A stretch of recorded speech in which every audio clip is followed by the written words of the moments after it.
Hey, welcome back, everyone. Hopefully you're still all bright and alert, ready to go for the next module. Brett and I are going to talk to you about data storage. After all, computers were invented for storage, so let's dive right into it, everybody. So we're going to talk kind of high level about Azure storage. If you think about the main kind of concepts that we want to get into, we're going to talk about blobs, tables, queues, and relational data. Which raises the question, well, I have a MongoDB or Cassandra DB. I want to support these kind of Linux-based data stores. Is that possible? How would you answer that question, Brett? Definitely. Well, in fact, not even just so much Linux, but less relational. Right? The term NoSQL, right? Right. Table storage is, in fact, sort of a NoSQL high value or high volume, large capacity, data store that doesn't have all the relational constraints. But yeah, you spin up Azure VMs with Mongo in it, or Cassandra, or whatever the heck it is you want. Not part of today's talk, but we even support big data. HD Insight just got released, which is essentially Hadoop in the cloud. So you can leverage blob as your data store and run big MapReduce jobs in Hadoop or HD Insight, which is essentially Hadoop as a service. So let's talk about the kind of high level of each of these different concepts. Drives, we're not going to talk too much about. That simply lets you map, say, a D drive to a blob. It's kind of the way VMs work. We're going to focus on some of the other abstractions here today. Yeah, drives are really just an abstraction on top of blobs. Exactly. Yeah, we're kind of in a hurry in this particular module. We want to get everyone to their meal break. We got about 38 minutes, so we're going to try to go fairly rapidly. So we're talking about storage in the cloud, and that typically means triple replication. So if you're talking about tables, blobs, and queues, you can even have them geo-replicated to another data center within the same region. For example, North America or within Europe. So in case there's something disastrous in one data center, your data is somewhere else as well. The other thing that I kind of want to mention is that even though we'll be working with the .NET SDK for storage, the Windows Azure Storage SDK, all the data kind of operations that we do today are available through traditional HTTP. Or through REST. So that means that whether I'm a Java client or whether I'm a Python or anything, any platform capable of HTTP can interact with these storage abstractions. Once again, the data can be stored in any one of these global data centers. Generally speaking, you want to host your data where your application is. We don't charge you for putting data into the data center, but we charge you for taking the data out. So in general, you want to kind of provision the data storage within the same location as the actual consuming entity, whether that's a web service or a website or what have you. So as you can see here, we have many different data centers throughout the globe. Brett mentioned already content delivery network, CDNs. That brings the data closer to your customer. That allows for people to stream data with latency minimized. A couple other limitations here. 100 terabytes is the limitation. Hard to believe that is a limitation. Well, and that's per storage account. So you could have multiple storage. You could have multiple accounts, right? The accounts are free. It's the storage you pay for. So we have this concept of shared secret keys. I'll talk a little bit about that later on. But essentially, that lets you have secure access with your data. We talked about the geo-replication. There's also analytics that have been released, and this allows you to really understand how people are interacting with storage to see, what are the downloads, with the latency. A lot of metrics are available here with the various storage abstractions. Here you can see the emulator. We talked about this earlier. The emulator essentially allows you to replicate storage locally. In other words, you don't have to put your data into a data center to be able to actually interact with it. It's using SQL Express, and that's why you see that as a requirement for running Azure applications. It kind of fakes out. It creates a little mini database within SQL Server to emulate tables, blobs, and queues. Obviously, that means it's not going to behave the same way as it would if you were talking to the native data up in the data center. However, it lets you, like I said, run locally, debug, and kind of some basic scenarios can be done without connectivity. More information is available here, and so on. So again, let's be clear. There's a RESTful API, meaning with HTTP. I know I've done this. I've run Fiddler, and you can play around with this yourself. I've got some posts on if you want HTTP access to all of these things. But we're going to use the Windows Storage Client SDK. I think the latest version is 2.1. 2.2. 2.2? Yeah. So you're going to see that it basically is a nice wrapper for all you .NET devs on the REST interface, making it nice and easy to talk to storage. Because everything is RESTful, anyone can talk to storage. However, we do have some libraries for other platforms. So, it's kind of painful to talk straight HTTP, playing around with HTTP headers and, the body and request response. Why not just leverage an SDK if one is available? So you can take a look at some of those SDKs later. Again, I think the main concepts here are tables, blobs, and queues. I'm going to demo blobs in a moment, but let's talk a little bit about each one of these before I jump into the demo. Let's talk about blobs. I think the thing to notice about blobs is that for every account that you can have containers. Think of containers like a folder to hold files, and in each one of these containers or folders, you put your blob images. Now we're showing you here that you could put a bunch of JPEGs inside the images container. Notice we also have some video files in the videos container. Obviously, you can mix and match, put any file type in any container. Notice there it says pages and blocks. The reason you see that is because there's two types of blobs. There's page blobs and block blobs. We'll distinguish those two momentarily. Notice at the top of the red box over here, we've got the URL here. So that shows you very clearly how things are accessible with HTTP. So I could literally upload an image up into a blob storage and have a URL for it, meaning that I can just get to it through a browser or another client mechanism through HTTP. So you can see the naming here. It's basically the account, the container, and then of course the blob name at the very end. So when you're talking about blobs, there are a bunch of APIs here that allow you to interact with the blob. The block blobs allow you to, or rather the page blobs allow you to go and issue a lot of methods that write to specific offsets on the blob. Is it the page blobs that let you do that? Yeah, so I think there's block blobs and page blobs. We'll talk a little bit more about those. But notice you can do snapshots. You can do put and get operations upon those blobs. You can upload with multiple threads for speed. You can go into specific offsets within a single blob and write to it, much like it's a local file system. And that's how Brett describes it. He talks about it's just your local file system, but hosted up in the cloud. In fact, that's the way VHD files are stored up in Azure as a blob. Metadata is kind of interesting. It basically allows you to define a dictionary or a collection of name-value pairs that provide attributes to your blob. So you can put the author name, you can put some descriptive data about the blob as part of its metadata, and then you can query the blob's metadata as needed. So that's kind of interesting. You don't have to kind of think about a separate storage mechanism for textual information that you want to associate with that blob. You can just really all group it together within the blob itself. Notice the name here. We talked about the naming convention earlier. You could think about the slash as a delimiter if you want to have like a hierarchical relationships among the blobs. We talked about the container. A container is nothing but a holder for a collection of blobs. What's kind of interesting, at the container level, you can set permission. It can be private or public and so on, allowing you to either hide or expose the data in there. There's a number of queries you can do. Link is one of them that lets you actually take a look at the metadata, list all the blobs in the container and so on. There is throughput to think about. You can see that towards the bottom of the screen here. Obviously, that's a consideration if you've got to upload big videos. They have specific mechanisms that allow you to do multi-threaded uploads very easily with just a couple lines of code.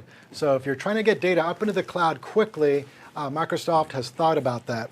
Well, and there too, if you have a lot of files that you're trying to get large throughput on, spreading them across multiple containers can help you manage that throughput a little bit better there. So if I'm loading up a bunch of videos, maybe I have them segmented by client, I could create a different container for each client and help to manage the throughput on the blobs in those containers that way. So. Well done. So notice over here we have block blobs and page blobs. Block blobs is, think about streaming workloads like videos, things that are big like, say, a Word document or zip files. Basically, it's just a bunch of blocks put together. You can go up to 200 gigabytes. But then what we have what we call page blobs, and that's essentially letting you do file I/O on specific parts of it. So you might want to, let's say, read the header on a JPEG, or read some offset into a file of your choice. And you go a little bigger there, you go up to 1 terabyte for these page blobs. And essentially, again, that's how Microsoft implements virtual machines or VHD files up in the cloud. Shared access signatures allow you to basically associate a URL with the storage key. And it's a way to kind of give a temporary access to storage. So for example, oftentimes you might have a client that wants to upload something up into storage. You have the option of going through a service and then have that service right to storage. But then that's kind of has latency associated with it. It's not the most efficient. So what you could do is you could have the service give the client what they call a shared access signature, and that gives the client permission essentially for a fixed period of time to write directly to storage.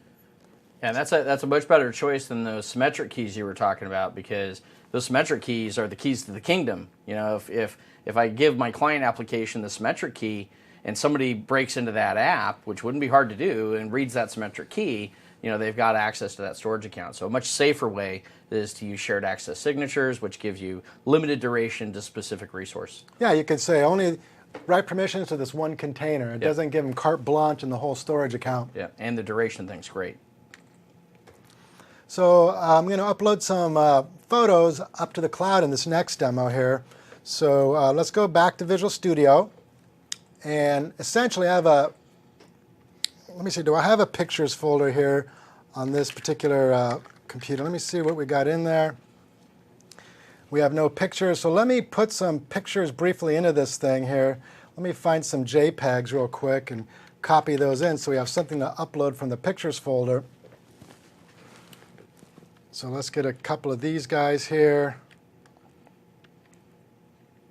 So I'll grab this.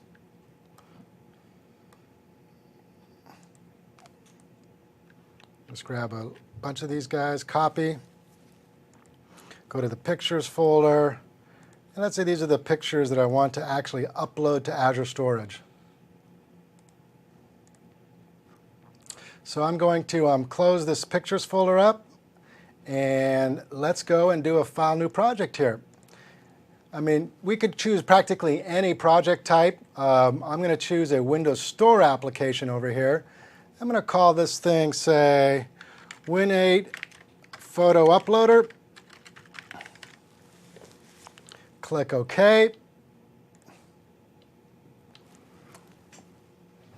Now, one of the things you'll notice about Windows apps, they're sandboxed, Windows 8 apps specifically. I'm going to have to go here into the App Package Manifest, go to the Capabilities folder, and set it to allow reading in the Pictures folder. So if I don't set this, my Windows 8 application will not be able to read the Pictures folder, and so I need to do that first. The other thing I probably want to do is install the Storage SDK. Now for Windows 8, we have a separate version specifically for Windows 8, and I'm going to give you the NuGet command to do that right now. Notice it says preview because it's not in full release. Can you zoom in on that? So let's zoom in on this particular little NuGet installation. You could also go into the Management Console and search for it. But that's going to install the ability to interact with the blob service here from a Windows 8 application. One of the things you'll notice here is that it's going to set some references as it runs. Notice it's set a little handful over here to be able to communicate with storage. So the next thing we want to do here is add some using statements to our code. Before we do that, let's add a button to the user interface like we did before. So I'm going to go over here to the toolbox and just drag a control over like a button. And as I did before, we'll just say upload photos over here.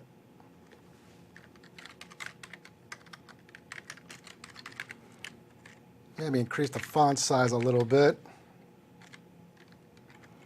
And maybe define an event procedure here, like click equals button click.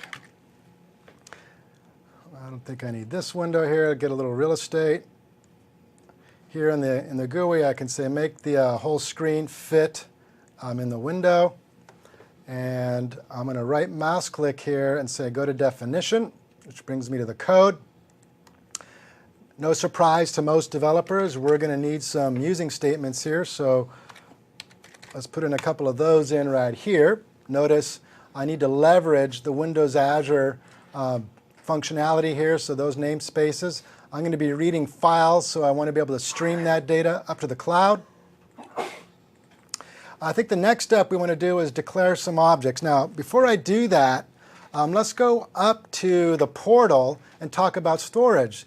Here's storage. I mean, I could go over here and just create a new storage account very easily. I could just say quick create. I can say here BT Photos 3. I can choose a data center for this. I'll choose West US, which is where we are, and I'll create the storage account.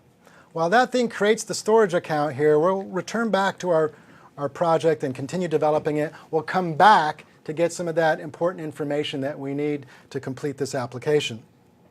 So the next thing we probably want to do is declare some objects that will allow us to talk to storage, and I'll do that right here by typing in a little command.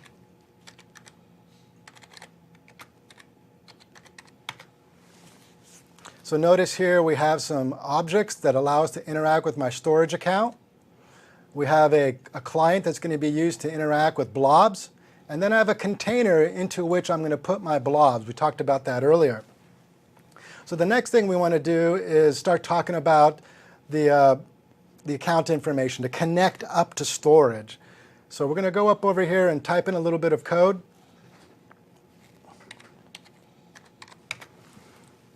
Now, I'm going to need to go back to my Azure storage account and get this information.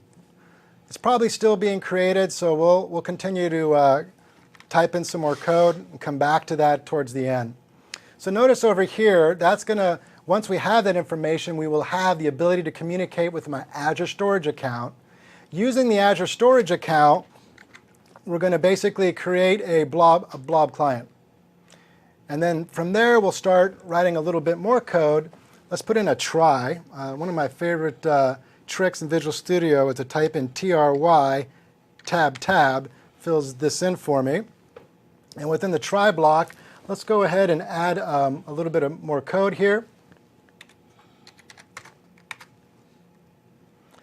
Or a lot more code.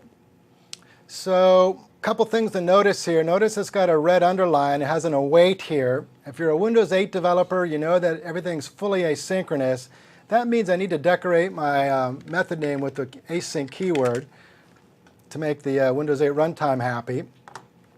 So notice I'm going to create a container called My Pictures. So essentially, when I do the uploading, the name of that container up in the data center is going to be My Pictures. And if it doesn't exist, I'll create it. And over here is kind of an important point. Let's make those photos publicly visible. Notice that I can set to public access. So that means that URL that I'll be given at the very end, I can use to actually look at the photo. This is a Windows 8 line here. We're saying let's go to the Pictures library to start looking for files there. This next line here is basically going to get a list of all files in that Pictures folder that we just copied into.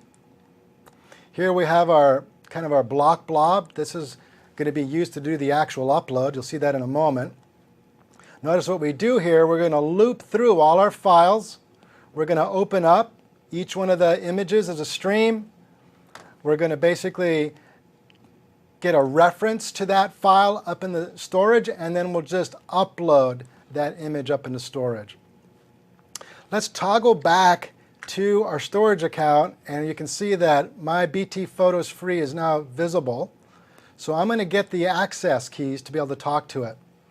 We're not doing shared access signature right now. We're going to just do it kind of the old-fashioned way. I'm going to copy the access key, and remember BT Photos 3. Come back into Visual Studio, go back towards the top here, and type in that information. So it was BT Photos 3, and then the access key that we just got from the portal. So let's compile, see how we're doing on the compile side. Rebuild this project.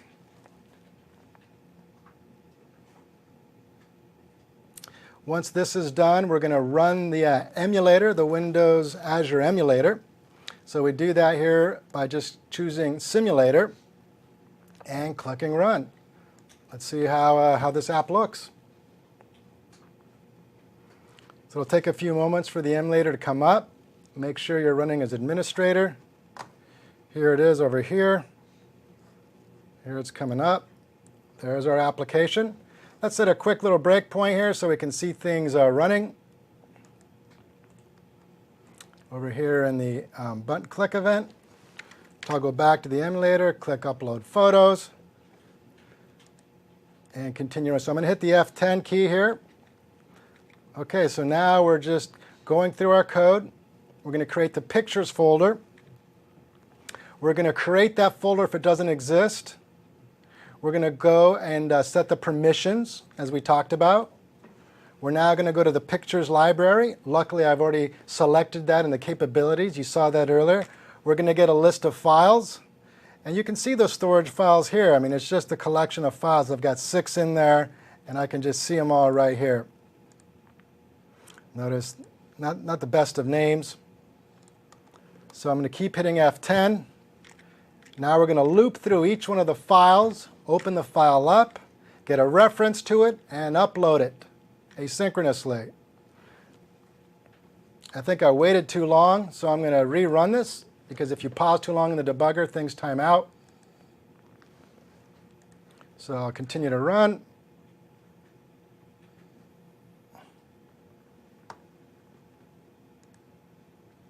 Got a little bit of an exception here. I did blog about this one extensively, so you do have the running code. You might have some kind of network problem at this time, but this should be working just fine. BT Photos 3, let me verify that I've got the right storage information here. Go back to the portal. BT Photos 3, I did copy this thing correctly, I believe. Go back and just repaste it just to make sure. Yeah, it looks good. Compile one more time. If this doesn't work, we'll move on. But again, the running sample is up in the cloud. Could be maybe a file name problem. Not sure. The funky characters in those file names. So I could try one more thing before I give up. Everything seems to be happy. It's just when we get to the upload, it has a little bit of a problem. It could be a file name. So I'm going to go back to the Pictures folder real quickly and clean up the file names. So let's go to the Pictures folder. Let's delete them all except for one, just to keep things nice and easy. Hit the F2 key here. Test.jpg. Okay, let's try that. So I'm going to go run again. They had those brackets in the file name. I don't know if that was interfering. Okay, it looks happier. Didn't crash, so it looks like it was a file naming issue. So the next step I want to do is I want to go to Server Explorer, and I think this is a really cool feature. You can actually go look at storage here. So if I kind of close up a little bit, get the stuff out of our way. Notice I'm going to refresh my storage account over here, and we should see BT Photos kind of show up over here on the right side. So while it refreshes, you'll notice that I have all my data here can be visible. There it is. So look over here at blobs. We take a look at my pictures. There's that container we created. And if I double click on it, notice indeed it has my picture here. Not only that, this is publicly visible. I can right mouse click on this thing, copy the URL, go into a browser, and paste it in. and actually see the image. Woot woot. So it was a file naming issue. Anytime you do, it is the 13th, by the way. So That's live demo. yeah, live demo. Live demo Gremlins. I'm disappointed you don't have any storage accounts in there. Looks like you need to add a. Yeah, I've been here since launch, so it's been collecting. I have a lot of stuff in here. I've got one with favorite quotes. Not sure we're going to have time for that one, but let's keep marching on. We'll see if we can fit that in. So I'm going to go back to the demo and continue. So let's talk about tables. Now there's some misconceptions about these tables. Think of tables as a collection of objects. Think of it as a dictionary of name-value pairs. Don't think of it as a relational database. Don't think about doing joins. You can query it using link, but do not really think relational here. This is not SQL Server. This is meant to scale almost infinitely and automatically partitioning the data. We'll talk about the partition key in a moment. One of the ways I think of a table, I kind of in my head think of it as like an Excel spreadsheet, where every row could have different columns or different values in each column. And I could have one row that was an employee, the next row that was a customer, another row that was a product, another one that was a food type. I don't know. Yes, I don't know not why. a best practice. Yeah, but I don't know why I would do that to myself. But from a structural perspective, each row is its own object. If you notice over here, what Brett says, you can kind of see it here, that one of the objects in the table, right? A table has many entities. Think of it as an entity analogous to a row in a table. Notice that the columns are different, so to speak, or the property. We have one called email, one called email lad. So you don't need to have an exact, each row be identical, or each object, each entity. Notice kind of the same concept as a blob in the fact that table's a container for entities. Like a container for a blob has a bunch of blobs. So let's go on to the next slide here. A couple things to remember. You can have up to 255 properties. The row key and partition key are mandatory. Think of those two together as like a primary key in a database. And the way you choose your partition key defines how well that thing's going to scale. So you need to think very carefully about your partition key. It defines a sort order. The combination of those two uniquely identifies each individual record. You also get a timestamp, and that's used for concurrency purposes. Again, this is schemaless, so every object could have different properties. It'll make querying it more difficult, right? Yeah, but definitely. in general, you're kind of like a free-form NoSQL table here. So here's an example here. We got first name, last name, birth date. So this looks like a real table, but again, there could be data missing from different formats. For example, notice that one's May 1st in longhand format. So things can differ in the rows. Notice, for example, when we add the favorite sport column, there might even be null values in some of them. There might not even be a favorite sport for Wade. You can do queries here. Notice that filter there. I think I'm going to have time for my demo. Hopefully I can show that to you. Partition key, very important. You're going to see it in the code.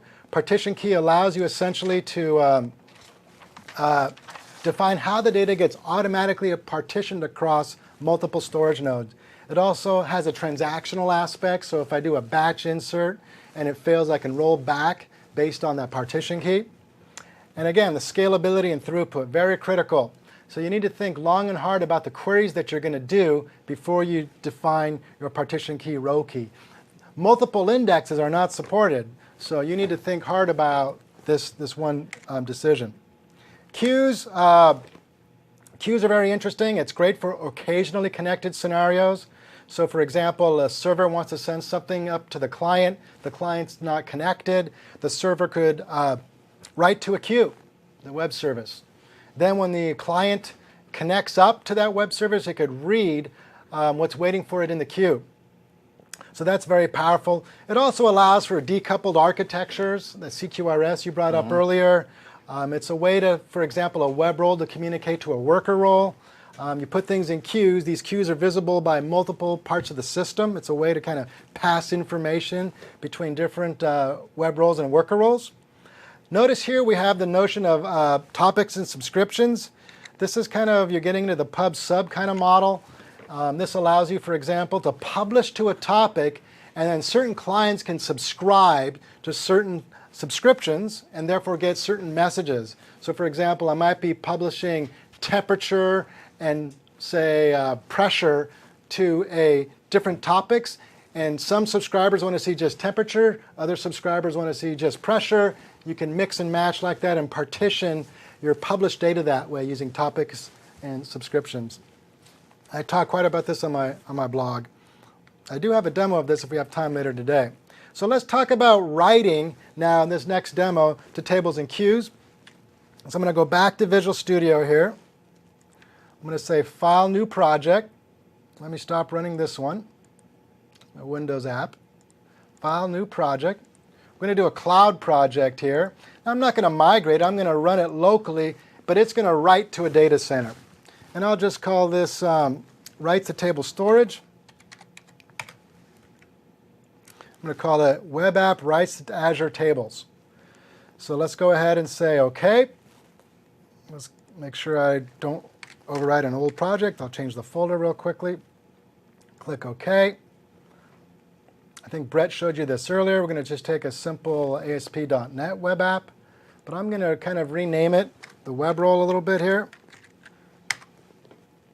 to keep it consistent with the project itself. I'm going to go and choose web forms. You could choose MVC and so on. Brett will talk to you about Web API later.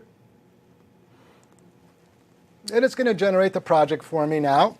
And as it does that, we're going to start adding code to this thing. But first, before we do that, we're going to have to add the storage library like we did before. So this takes a few moments. It's done.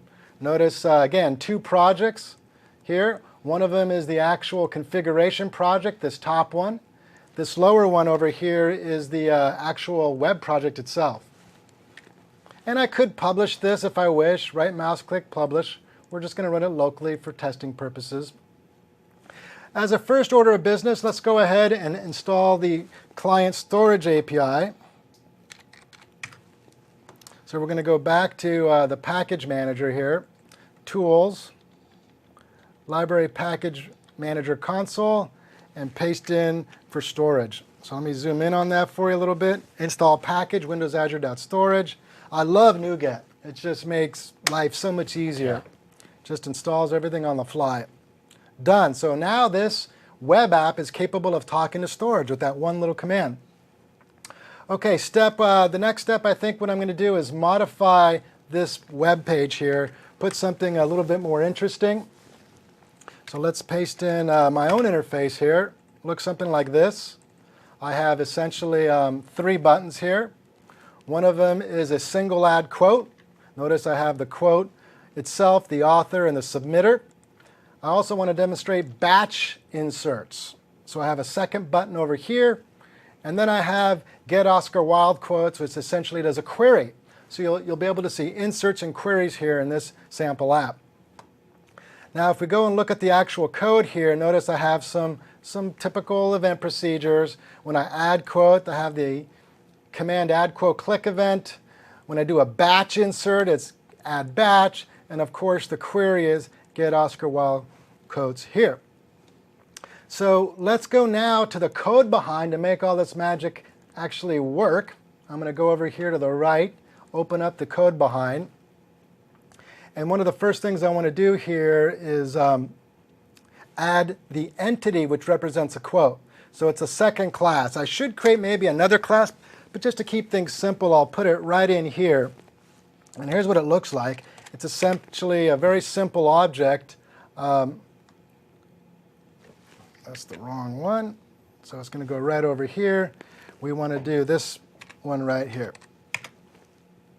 So notice we inherit from table entity.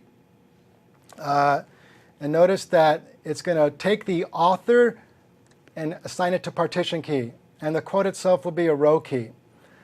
Now, the reason I chose author is because later I know I'm going to query on author. So if I had millions of authors, the system would know to separate the data based on that. Okay, awesome. So let's put some using statements up here so these red lines go away. I'm going to go back up to the top here and add a couple using statements. Notice now we're going to talk to tables and queues. I've mixed queues into the sample just so you can see that data itself. Now, as we said, we had some command quotes that you click on. So I'm going to add the event procedures here next. Let's first add the storage account here that we're going to leverage. So let's put that up here.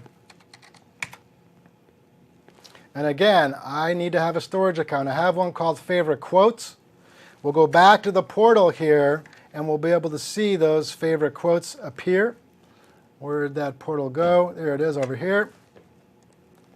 So if we go back to storage, we click this arrow here, we get storage, and you can see that I do have a favorite quotes right here. And I can get its access key as well.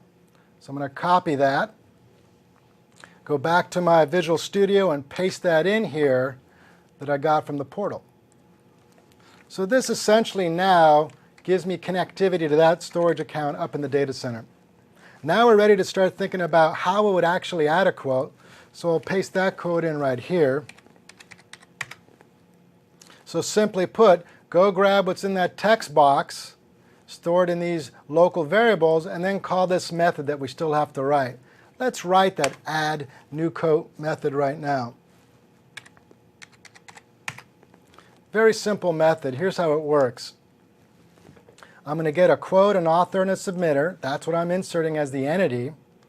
And as you might expect, there's a cloud table client, there's a table object, there's an entity object. You saw me define that class earlier, right, below. That's this class over here. We're going to paste in the submitter, whatever's in that text box that we typed in.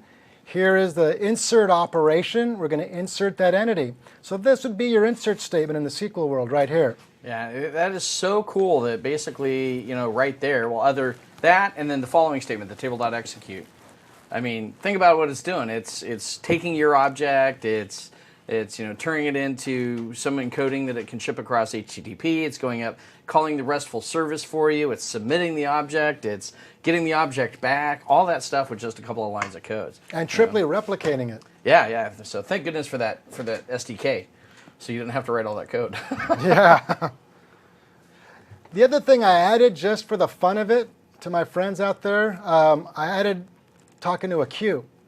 So notice here I got a reference to what I'm calling the quote queue, and I'm just putting a message, did a table insertion on a certain date into the queue.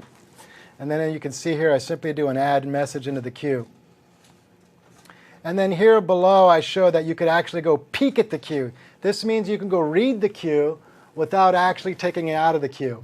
I could also read from the queue and remove it from the queue, but the peek lets me look at the queue. So I could set a breakpoint here to watch that happen. And over here, I could set maybe a breakpoint at the top. How close are we to running here? We got a couple more. We got to do the query still and the add batch. So let's add that batch insert we talked about earlier. And again, that was the ability to add a bunch of records at once, almost like a transaction. So notice over here, same kind of code, table client, except this time we're doing a batch operation. And here I have some Oscar Wilde quotes I'm doing. The critic has to educate the public and so on. Oscar Wilde, two Oscar Wilde quotes essentially. I'm the submitter, and here you can see I'm inserting both quotes, and then I'm doing it as a big batch operation. So if one of them fails, they both fail. And finally, the last part is let's do a query on this table after we've inserted all that data.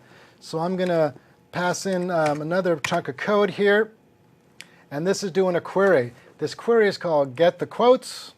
Notice we're going to basically get a handle to the client, and here is the query. Go retrieve all entities where the partition key is equal to Oscar Wilde.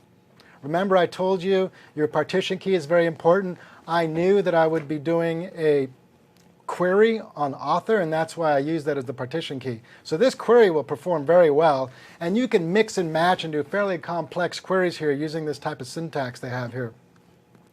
Once I have that query executing, I'm going to loop through the results and add it to my list box. I have a list box in the code, my list box quotes, it'll add it to them, and then it'll put a message on the screen that I'm done.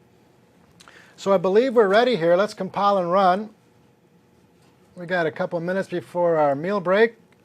Let's go ahead and compile. Let's go ahead and run. I think I have my breakpoints in place. So the emulators are going to start up, the compute emulator and the storage emulator, even though I'm really writing to production to a data center here in this case. So wait for a moment for this thing to appear. Well, I think that's really cool. If you think about it then, you have a website running on your local machine, but it's persisting data up in Azure. Exactly. And I think that really highlights sort of the a la carte nature of Azure is you don't even have to run your site in Azure, but you can still consume those storage services that are up there. Same thing with the relational database or whatever. And so it's really cool that you can do that. Yeah, I like storage for that reason. It can just be accessed from anything. So notice here I've got a single quote I'm going to insert into the table. Here we go. Just kind of debugging it so you can actually see it execute. So notice I have a quote entity now here. It's got the information in here. Let's just continue to do the insert. I've already walked you through the code. Here's the message that I've inserted already. I can take a quick peek at this thing. Notice, indeed, it says, well, it's hard to zoom in on that. I could go over here and look in the one here in the corner. So you can see I read from the message queue there. I've got the information here. So it was peeking. It's still in the queue. I didn't take it out because I did a peek over here. Let's continue running. Let's do a batch insert now. Batch is done. And now let's kind of do a query. Get the Oscar Wilde quotes. Sure enough, both quotes are in there. Now I mentioned there's a place for me to go verify storage. Where do you think that might be?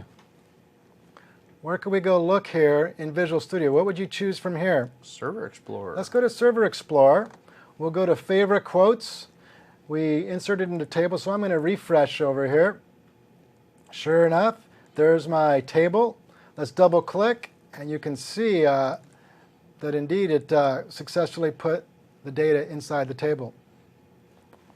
And I also put something into the queue. Let's go look at the queue. And sure enough, I got a couple inserts in here. So that's a demo of Azure Tables. It kind of did it from a website, but I could have done it from just about any type of app. Mobile app, service app, whatever. Very cool. All right, so I think we're almost done here. Just a few seconds. The last kind of storage metaphor is databases. Now what I did here is I showed that basically there's kind of many ways to think about SQL database, on-premises versus cloud-based. And when I think of on-premises, I can kind of have my own private cloud where I'm using System Center to kind of manage that, kind of at a higher level of abstraction. I could go the old-fashioned way in raw hardware and set up everything from scratch. Kind of hard to do that, but it is kind of the most flexible and powerful way to do it. When you talk about the public cloud, we have the SQL VMs, which is the infrastructure as a service. I'll show that in a moment. Or you can do SQL database, platform as a service. Now, that's a great offering because I can easily migrate my on-premises databases up into the cloud, very easily doing this. It's kind of semi-manual. It's not as nice in terms of automation as SQL database, but it's still a powerful option. SQL database, can't think of it as a completely full fidelity version of SQL Server. It's made for the cloud. It's offered as a service. You do it at the portal. You can, however, get reserved capacity now, so you're not really sharing the hardware with someone else if you choose not to. Yeah, if you choose not to, yeah. Well, and even though it's not a full fidelity, there's things that you can do on-prem that you can't do in Azure SQL Database, but there's also things you can do in Azure SQL Database that you can't do on-prem, like the federations and that kind of stuff. So there's a little bit of give and take on both of those. And I'm actually going to be showing some Azure SQL Database in the next module as well. So. Awesome. So let's now do a very brief demo with the portal, just to show you where things live, so you kind of go back, and Brett will kind of carry this off a little bit later. Hit escape, go back to the portal. Portal's hiding right here. So when you think about SQL VM, it's over here where you see virtual machines. Remember, this is infrastructure as a service. You're kind of responsible for many of the things here. I'm going to say new. From gallery, And here's where you can choose the SQL Server image. Now I've got one of these running. You get the full fidelity SQL Server. You can attach a lot of drives. You can get a lot of storage here. Notice we have many different flavors of SQL Server here available at the portal. The other offering I wanted to go over is SQL Database, which is kind of database as a service. And literally, you just point and click here. You say new, and you say, give me a new quick database over here, Bruno DB SQL. I have a bunch of servers I already have, or I can put it on a new physical machine. And I say create. And in a matter of minutes, I have a database with a connection string that I can talk to from my client applications. Well, and there's a firewall you'd have to open, but you can manage that. Yep. Exactly, right. I have to say which IP addresses are allowed to talk to this thing. Yep. That's kind of one of the security mechanisms. So very good. Hopefully you got a lot out of that. We talked about tables, blobs, and queues. We talked about the different options in the relational storage world. Mm-hmm. And I think that's good to go. We're ready for your meal break, everybody. Yeah, so we'll take a meal break now, and we'll pick back up at the top of the hour. All right, thanks for watching. Don't go away.